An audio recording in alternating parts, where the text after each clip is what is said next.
स्वागत है आप सभी का। आपके साथ मैं हूं अपर्णा मौजम। शाम के 6 बजने वाले हैं, वक्त होता है खबर 1 मिनट का। लेकिन आज उत्तर प्रदेश में पंचायत चुनाव के तीसरे दौर की वोटिंग जारी है, इसलिए हम आपको पंचायत चुनाव से जुड़ी खबरें दिखा रहे हैं। 20 जिलों में लोग गांव की सरकार चुनने के लिए मतदान कर रहे हैं। 3 चरणों में अब तक 58 जिलों में पंचायत चुनाव के लिए वोटिंग हो चुकी है। आज तीसरे चरण में 20 जिलों में वोट डाले जा रहे हैं। उन्नाव, अमेठी, मिर्जापुर, बलरामपुर समेत कई जिलों से छिटपुट हिंसक झड़प की खबरें भी आ रही हैं, लेकिन ज्यादातर जगहों पर शांतिपूर्ण तरीके से मतदान चल रहा है। हालांकि अब वोटिंग का समय खत्म हो चुका है, लेकिन जो लोग कतार में खड़े हैं उनके मतदान के बाद ही वोटिंग खत्म होगी। यूपी के 75 जिलों में होने वाले पंचायत चुनाव के नतीजे रविवार 2 मई को आएंगे। तो 20 जिलों में वोटिंग का समय अब खत्म हो गया है। शाम 6 बजे तक ही वोटिंग का समय था। अब सिर्फ वही लोग वोट डाल पाएंगे जो पहले से ही कतार में खड़े हैं। चुनाव आयोग के आंकड़ों के मुताबिक अब तक 55% से ज्यादा वोटिंग हुई है। हालांकि वोटिंग के फाइनल आंकड़ों के लिए अभी थोड़ा इंतजार करना होगा। देर शाम तक फाइनल वोटिंग परसेंटेज मिल पाएगा। तो जो फाइनल वोटिंग परसेंटेज कितना हुआ, कितनी वोटिंग हुई, वो देर शाम तक ही मिल पाएगा। 2 मई को नतीजे सामने आएंगे कि आखिरकार गांव ने अपनी सरकार के लिए किसे चुना है। और तीसरे दौर के मतदान के तहत आज 20 जिलों में वोटिंग हुई। कई जगहों पर शांतिपूर्ण तो कई जगहों पर छिटपुट हिंसा की खबरें भी आई। तो तीसरे दौर के बाद अब तक कुल 58 जिलों में वोटिंग पूरी हो चुकी है। अब चौथे और आखिरी दौर में 17 जिलों में 29 अप्रैल को वोट डाले जाएंगे।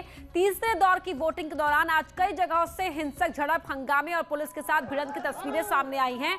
बलिया में वोटिंग के दौरान 2 गुटों में झड़प हो गई। तस्वीरों में आप देख सकते हैं 2 गुट आमने सामने आ गए। मिर्जापुर में भी तस्वीर हंगामेदार देखने को मिली, जहां पर तो वहीं रामपुर असली गांव में फर्जी वोटिंग दौरान दोनों पक्षों ने एक दूसरे पर लाठी डंडों से हमला कर दिया। ये आरोप लगाया कि यहाँ पर फर्जी वोटिंग हुई है। तो मिर्जापुर की अगर बात करें तो वहां फर्जी वोटिंग के आरोप में हंगामा इतना बड़ा कि गांव वालों ने पुलिस टीम पर ही हमला कर दिया। एसडीएम और सीओ की गाड़ी में तोड़फोड़ की गई, बूथ पर भी नुकसान पहुंचा। बलरामपुर की तस्वीर भी आप देख रहे होंगे, यहाँ पर जमकर कुर्सियां चली हैं। एक बूथ पर 2 पक्षों के बीच जमकर मारपीट हुई, 6 लोग घायल हो गए। यहाँ भी आरोप फर्जी मतदान का ही था। अमेठी की तस्वीर भी आप देख सकते हैं। अमेठी में फर्जी वोटिंग की खबर पर पहुंची पुलिस टीम पर ही पथराव किया गया, पुलिस की गाड़ियों के कांच टूट गए। वहीं उन्नाव में बूथ के बाहर एक उम्मीदवार के प्रचार का सामान मिलने पर हंगामा बढ़ गया। पोलिंग बूथ के बाहर वोटरों को वोटर पर्ची के साथ एक बंद लिफाफा दिया जा रहा था, जिस पर हंगामा शुरू हो गया। हंगामे के बाद पुलिस ने आरोपी उम्मीदवार प्रबल प्रताप सिंह समेत 3 समर्थकों को हिरासत में ले लिया है। हंगामे की अगली तस्वीर आपकी टीवी स्क्रीन पर फिरोजाबाद से आप देख पा रहे हैं, जहां पर विधायक रामगोपाल उर्फ पप्पू लोधी पर पोलिंग डंप कराने का आरोप लगा, जिसके बाद दूसरे पक्ष के लोगों ने हंगामा शुरू कर दिया। शांत कराने के लिए पुलिस पहुंची, लाठीचार्ज पुलिस को करना पड़ा। हंगामे और झड़प के बीच अच्छी तस्वीर बाराबंकी से सामने आई, जहां कोविड प्रोटोकॉल का पालन कराने के लिए खुद मोर्चा संभाला, खुद लोगों को समझाते हुए सोशल डिस्टेंसिंग का पालन करने और मास्क लगाने की हिदायत देते नजर आए डीएम यहां पर। तो वहीं शामली में चुनाव के दौरान गड़बड़ी करने वालों पर नजर रखने के लिए प्रशासन ने ड्रोन की मदद ली। आप देख सकते हैं कि आसमान से यहां पर नजर रखी गई ड्रोन के जरिए।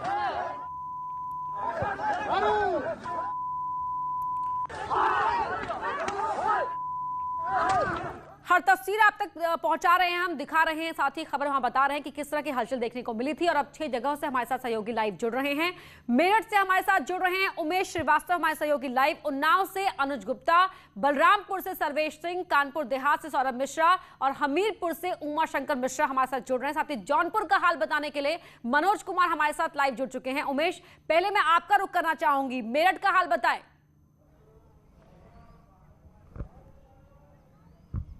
जी हाँ, देखिए अपर्णा, लोकतंत्र के महापर्व को मेरठ की जनता ने पूरे उत्साह के साथ मनाया, सेलिब्रेट किया। और किस तरह से यहाँ उत्साह रहा इसका अंदाज़ा आप इस बात से भी लगाइए कि 5 बजे तक तकरीबन 70% तक पोलिंग हुई है। और 6 बजे के बाद के जो आंकड़े आएंगे वो कुछ देर में सामने आ जाएंगे। और ऐसा कहा जा सकता है कि मेरठ डिस्टिंक्शन मार्क से पास हुआ है, यानी मोर देन 77% के आसपास की पोलिंग मेरठ में हुई है। हमारे साथ नोडल ऑफिसर जितेंद्र कुमार श्रीवास्तव जी मौजूद हैं। जितेंद्र जी, बताएं कैसा रहा मेरठ में मतदान का हाल, समूचे क्षेत्र में, समूचे जिले में। आज आप लगातार सुबह से रोम कर रहे हैं, घूम रहे हैं, क्या स्थिति रही? देखिए, पिछले 11 घंटे के अंदर लगातार मतदान हुआ है। पूरे जनपद से कहीं भी कोई अप्रिय समाचार प्राप्त नहीं हुआ है। 70% के आसपास मतदान हो चुका है। पूरा मतदान फियरलेस एवं निष्पक्ष हुआ है। पूरा मतदान निष्पक्ष हुआ है, फियरलेस हुआ है, कहीं से कोई अप्रिय घटना की सूचना नहीं आई। और मेरठ में 12 ब्लॉक्स हैं, दौराला, रजपुरा और मवाना सहित 12 ब्लॉक्स हैं। 12 ब्लॉक्स में लगातार आप घूमते रहे और सुबह से लेकर के शाम तक 6 बजे तक मैं देख पा रहा हूँ गेट अब बंद हो चुका है। अब वही लोग वोट कास्ट कर सकते हैं जो कैंपस के अंदर हैं, बाकी अब कोई अंदर प्रवेश नहीं कर सकता। जी हाँ, शाम 6 बजे तक मतदान केंद्र के अंदर जो आ गया है, अगर लाइन लगी है तो उतने ही व्यक्ति आएंगे, उनको टोकन दे दिए जाएंगे और टोकन के हिसाब से मतदाता अपना मतदान करेंगे। और हम नेक्स्ट आपका जो मिशन होगा वो इन बैलेट बॉक्सेस को मतगणना केंद्र तक पहुंचाना, उसके लिए क्या तैयारियां की गई? देखिए, हमारे सारे क्लस्टर मोबाइल्स, हमारे जोनल और सेक्टर पुलिस अफसर्स लौटेंगे आपके पास। उमेश, उन्नाव का रुख कर लेते हैं। अनुज गुप्ता, उन्नाव में ओवरऑल परसेंटेज कितनी रही, वोटिंग परसेंटेज? वो तो अभी देर शाम तक मालूम पड़ ही जाएगा, लेकिन किस तरह का यहाँ पर वोटिंग की तस्वीर देखने को मिली, जरा बताएं। जी बिल्कुल अपर्णा, उन्नाव में जो मतदान को लेकर उत्साह देखने को मिला वो काफी अच्छा रहा। यहाँ पर सुबह से शाम 5 बजे तक 62% मतदान हो चुका है। लोग अभी भी लाइनों में अपनी बारी आने का इंतजार कर रहे हैं। हालांकि शाम को 6 बज गए, इसके बाद अब लोगों को यहाँ पर टोकन दे दिया गया है, जिससे लोग लाइन में लगे हैं और उन्हें ही वोट डालने का अधिकार है। जिले में 1-2 जगहों पर छिटपुट घटनाएं देखने को मिली, जिसके बाद पुलिस प्रशासन यहाँ पर पूरी तरह से सतर्क रहा और मौके पर पहुंचा और जो अराजक तत्व थे उनको वहाँ से खदेड़ा, 1-8 लोगों को हिरासत में किया। वही एक जगह पर पर्चे की बात सामने आई, प्रत्याशी के द्वारा पर्चे बांटे जा रहे प्रचार सामग्री को जिला प्रशासन ने कब्जे में ले लिया। तो जो लोग 6 बजे तक कतारों में लग चुके थे, अभी उनका वो मतदान कर पाएंगे जो कि नियम कहता है। कानपुर देहात से सौरभ मिश्रा हमारे साथ जुड़ रहे हैं। सौरभ, कानपुर देहात का हाल बताएं, वहां पर भी क्या अभी बूथों पर कतार में लोग खड़े हुए हैं या वोटिंग हो चुकी है पूरी तरीके से? जाहिर तौर पर अभी भी वोटिंग यहां पर जारी है और 60% के करीब 5 बजे तक मतदान का जो प्रतिशत था 60% आया है। उसके बाद अभी भी लोग यहां पर लगातार अपने मताधिकार का प्रयोग करने आ रहे हैं, लोग अंदर जा रहे हैं और यहां पर कुछ ऐसे लोग भी हैं जो अपने मताधिकार का प्रयोग करके लौटे हैं। क्या आखिर किस तरीके से किस चीज को लेकर के आपका चुनाव था, किस तरीके के विकास के मुद्दे थे, क्यों आखिर मतदान कर रहे थे, कहाँ विकास चाहते? जिला पंचायत उमरन से चुनाव था, दुर्गा प्रसाद द्विवेदी नाम है हमारा। बहुत अच्छी वोटिंग हुई, 60% की वोटिंग हुई और लोगों ने सावधानी बरती। और सर, एक चीज, जो ग्रामीण आ रहे थे वो मास्क के लिए किस तरीके से आप लोगों ने अवेयरनेस पुलिस के साथ साथ ग्रामीणों ने मास्क लगा के आ रहे थे, मास्क जिसके पास नहीं था अंगूठा बांध के आ रहा था। बहुत शांत पूर्वक चुनाव हुआ, बहुत गांव का विकास होगा। हाँ, गांव का विकास होगा, नाली होगी, खरंजा होगा, लाइट की व्यवस्था अच्छी होगी।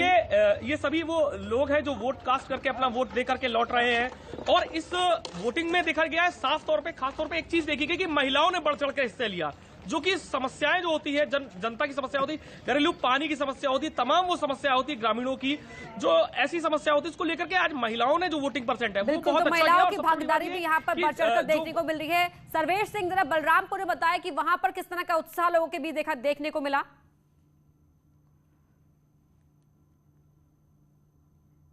देखिए अपर्णा, अगर हम उत्साह की बात करें तो यहाँ पर सुबह 7 बजे से वोटिंग चालू हुई है और थोड़ा सा कहीं कहीं कुछ बूथों पे देर से मतदान शुरू हुआ है, लेकिन जब मतदान बढ़ा है, लोगों की जो जबरदस्त उत्साह रहा, जो भीड़ बूथों पर दिखाई पड़ा है, वह अपने आप में कोरोना काल में भी अचरज करने वाला था कि जहां कोविड को लेकर के तमाम गाइडलाइंस जारी की गई थी, लोग मास्क लगाए हुए थे। हालांकि सोशल डिस्टेंसिंग का अनुपालन कहीं कहीं नहीं हो रहा था, लेकिन जो उत्साह लोगों के अंदर था वो जबरदस्त दिखाई पड़ा। और ये पोलिंग परसेंटेज अब तक लगभग 5 बजे तक 55% के आसपास पोलिंग हो गई है। बहुत ही अच्छे ढंग से लोगों का उत्साह देखने को मिला है और जो कहीं छोट-फुट घटनाएं भी हुई हैं, ढेबरुआ में 2 पक्षों में मारपीट हुई है, उसके अलावा फर्जी वोटिंग करते हुए 2 महिलाएं पकड़ी गईं, फर्जी आधार कार्ड के आधार पे वोटिंग करते लोग पकड़े गए, तो इस तरह की घटनाएं हुई हैं। लेकिन ओवरऑल शांतिपूर्ण मतदान रहा है और लोगों का जो उत्साह रहा है ग्रामीण सरकार बनाने में, गांव की सरकार बनाने में, लोग जिस तरह से अपना उत्साह दिखाए हैं वो अपने आप में कोरोना काल में भी अचरज करने वाला है। जी अपर्णा। उमा शंकर मिश्रा, हमीरपुर में किस तरह की वोटिंग रही यहाँ पर और क्या अनुमान लगाया जा रहा है वोटिंग परसेंटेज को लेकर?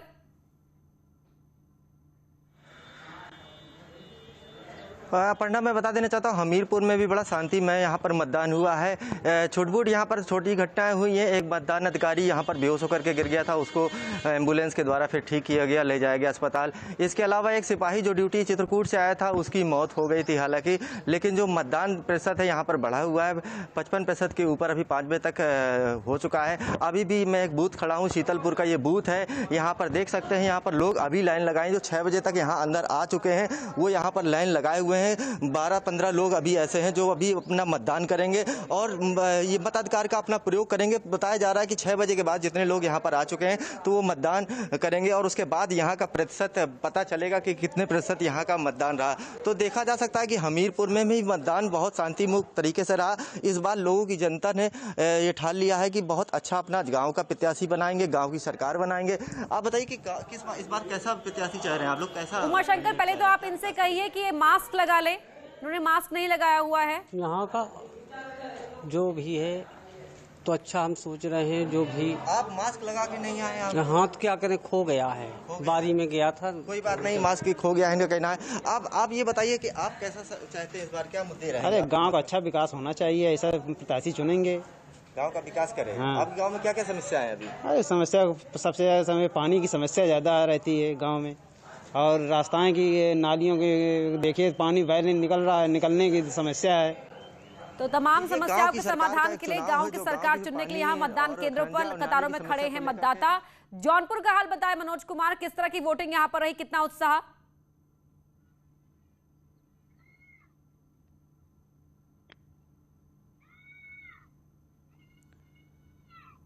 मनोज, आप हमें सुन पा रहे हैं?